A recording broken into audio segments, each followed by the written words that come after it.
తెలంగాణ, ఆంధ్రప్రదేశ్ 2 రాష్ట్రాలు కూడా ఒక అన్నదమ్ముల భావంతో ఉండేటువంటి రాష్ట్రాలు.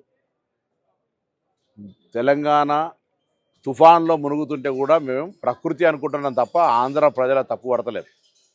ఎక్కడో కోనసీమలో కొబ్బరి చెట్టు ఎండిపోతే ఆంధ్రలో ప్రాతినిధ్యం వహిస్తున్న ఉప ముఖ్యమంత్రి తెలంగాణ వల్ల దృష్టి కలిగిందంటే ఆయన వివేకవంతుడో అవివేకవంతుడో నాకు తెలియదు. నేను ఆ మిత్రపక్షంకు బాధ్యత వహిస్తున్న తెలంగాణ భారతీయ జనతా పార్టీ నాయకత్వం ఆయన పట్ల స్పందించాలని కోరుతా ఉన్నా. అదేవిధంగా ఆంధ్రప్రదేశ్ ముఖ్యమంత్రి గారు కూడా స్పందించాలి. స్వయంగా భారతీయ జనతా పార్టీ పొత్తున్నది కాబట్టి ఇందులో ఇటువంటి కక్షపూరిత 2 రాష్ట్రాల మధ్యలో వైషమ్యాలు కలిగేటువంటి మాటలు మాట్లాడడం అనేది దురదృష్టకరం. నేను ఇంతకుముందు చెప్పినట్టుగా ఆంధ్రాలో తుఫాన్ వస్తే తెలంగాణ మొన్న హుస్నాబాద్ కూడా మునిగింది.